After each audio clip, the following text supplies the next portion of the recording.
Hello everyone, welcome to Deep Brothers. Today we are here with the topic nutrition. Now let us revise before the exams as nutrition is the biggest topic in the class 10th syllabus and the biggest topic of the chapter life processes class 10 chapter number 6 of the book NCERT. Welcome Deep Brothers. Now let's just start. Now let us start with what is nutrition. Nutrition, as written, nutrition is the process in which ingestion, digestion, absorption, assimilation, and excretion of food takes place. This process as a whole is known as nutrition. There are two types of nutrition. First is the autotrophic mode of nutrition, and second is the heterotrophic mode of nutrition. Now let us discuss both of them in brief. Autotrophic mode of nutrition. Autotrophic mode of nutrition is the mode of nutrition in which green plants prepare their own food by the process of photosynthesis. Description. Now let us describe something about autotrophic mode of nutrition. The green plants are the primary producers of food. They are the primary and the first producers of food. They make food from inorganic substances like carbon dioxide and water. Water, you can consider it as organic, but it is actually inorganic, and carbon dioxide, as we all know, is inorganic in nature. Photosynthesis, the process by which green plants prepare their own food. It is just the normal definition and we cannot use it to describe it completely, so the proper definition will be the process by which green plants prepare their food with the help of carbon dioxide and water in the presence of sunlight energy and chlorophyll to give out oxygen and glucose is known as photosynthesis. Raw materials. Now let us discuss what are the raw materials required for the process of photosynthesis. The following raw materials are required for the process of photosynthesis: carbon dioxide and water.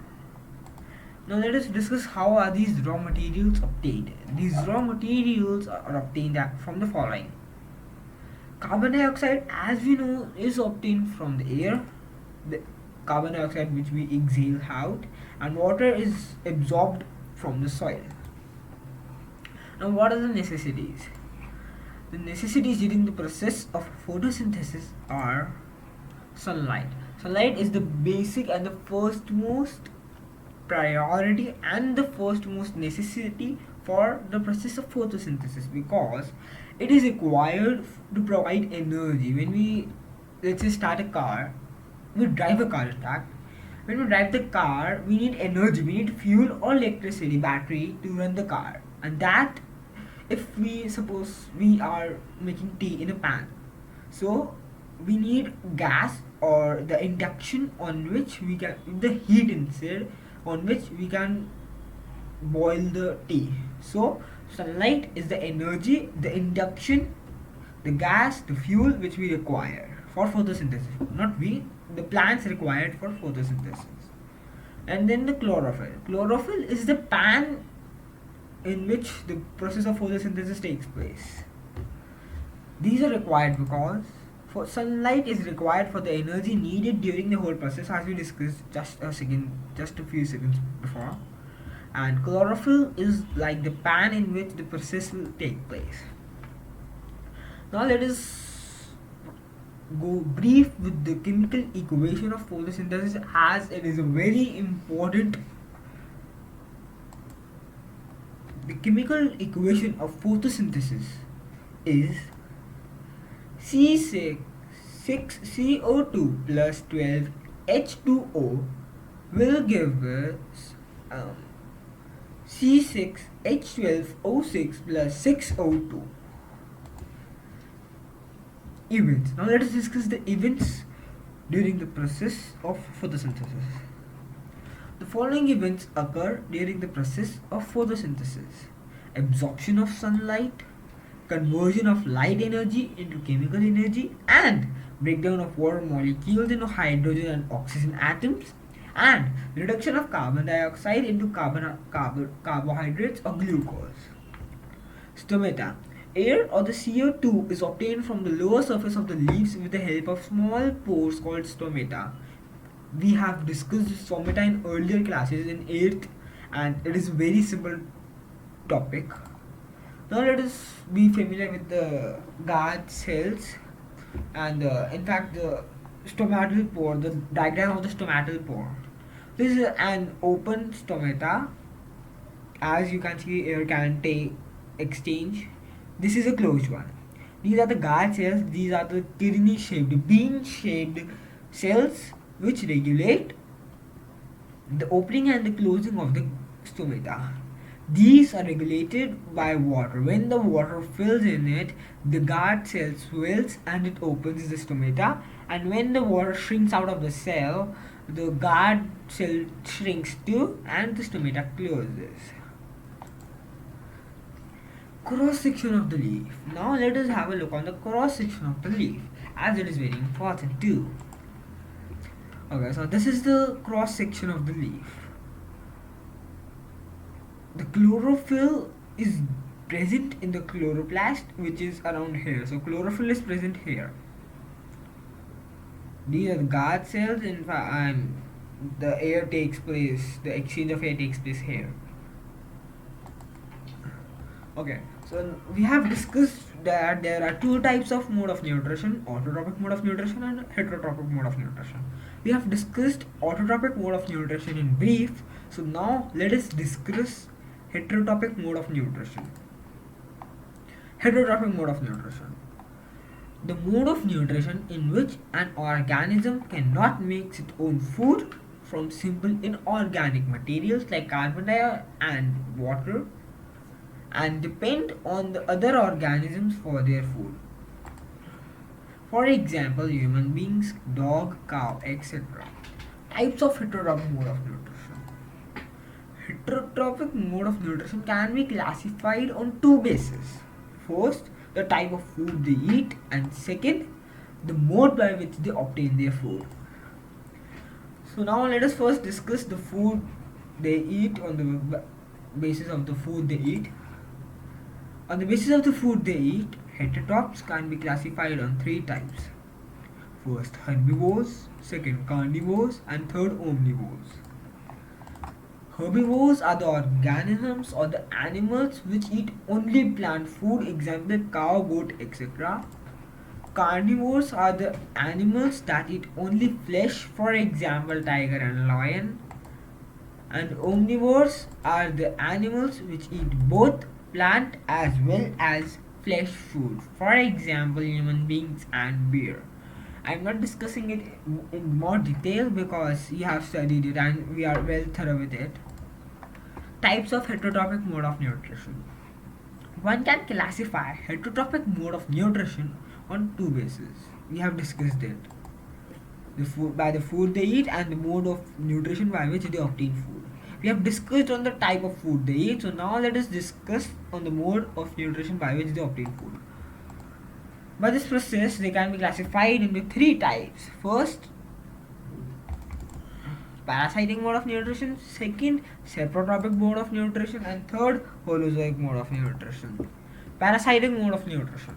Parasitic of the mode of nutrition is the mode of nutrition in which the organism obtains food from the body of other organisms without killing it.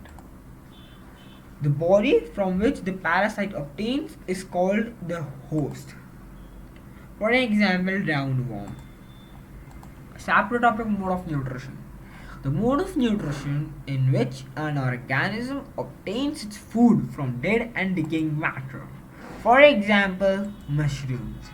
Holozoic mode of nutrition. Holozoic mode of nutrition is the mode of nutrition in which an organism breaks the food out of the body and then absorbs the digested food. For example, a giraffe. Now let us discuss mode of nutrition in amoeba. We are thorough with it as we have discussed it in class 8th and 9th both, but let us discuss it once again as it is a good topic. Nucleus, food particle. Two finger-like projections comes out, they are also known as pseudopodia and false fate. They engulf the food in a food vacuole. The food is digested in the food vacuole and stored, if necessary, in the food vacuole itself, and the waste product is thrown out of the body of amoeba by the process of diffusion. Now let us discuss the mode of nutrition in human beings. There are certain steps in which human beings complete their nutrition. First, they ingest the food, then they digest it, they absorb it, they assimilate it, and then excrete it. Human digestive system. This is the diagram of the human digestive system, and we are thorough with it. This is the buccal cavity, which includes the tongue, teeth, and salivary glands. This is the esophagus, or what we call the food pipe. This is the diaphragm, which separates the lungs from, or the chest cavity from, the digestive system.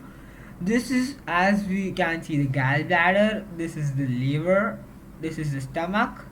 This is the pancreas. This is the small intestine, the inner part, and the outer one is the large intestine. Then it's the anus, and the starting part of the large intestine is known as the appendix. The starting layer of the small intestine is known as the duodenum. Parts of the organs involved in the digestive system of human beings are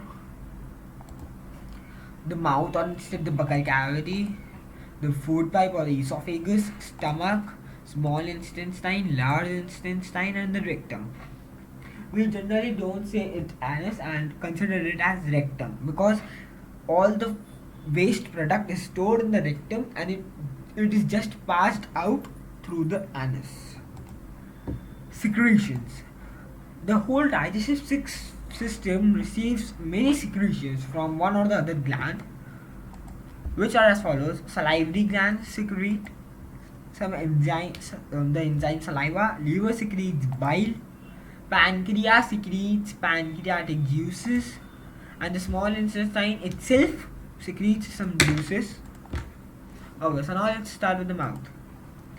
The following parts are present in the buccal cavity, which help in the process of digestion of food: teeth, tongue, and the salivary glands.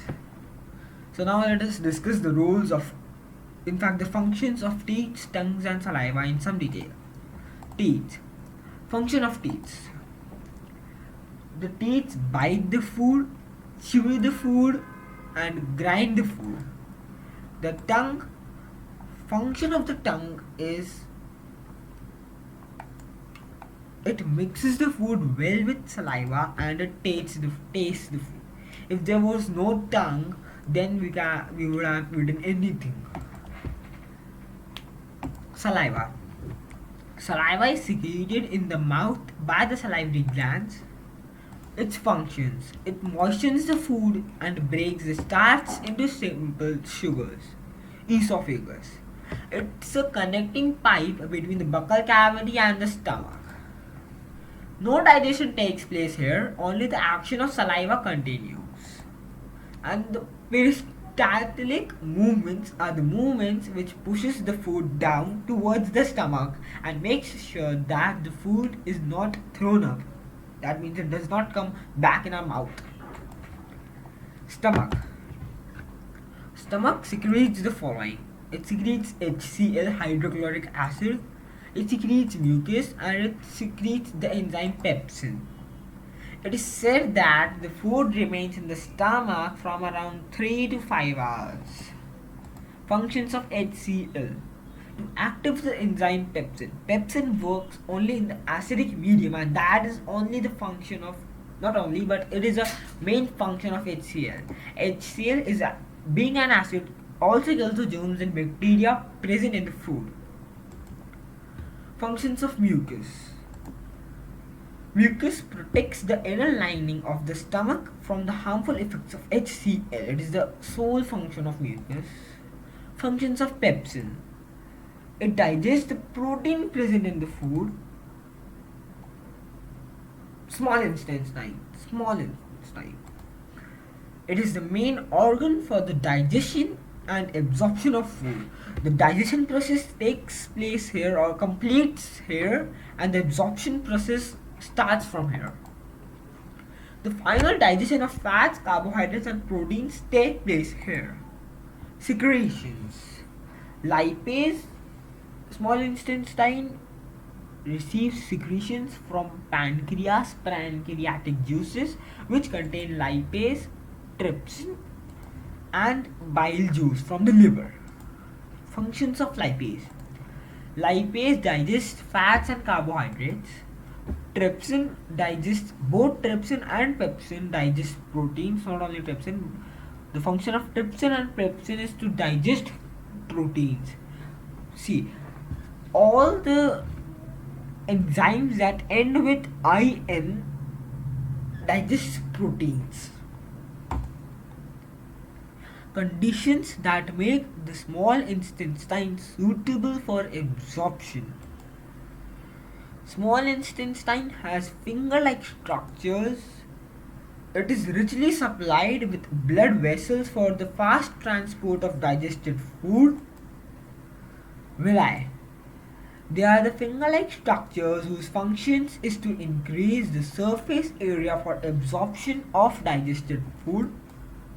Note: the small intestine of herbivores is longer than that of the carnivores because they have to digest cellulose or plant food, which takes longer time. Large intestine. The main function of the large intestine is to digest, in fact, absorb water. No digestion process takes place and no absorption process takes place except the absorption of water. The function of the large intestine is to just absorb water from the waste material left. Rectum. It collects the remaining semi-liquid waste and passes it out through the anus.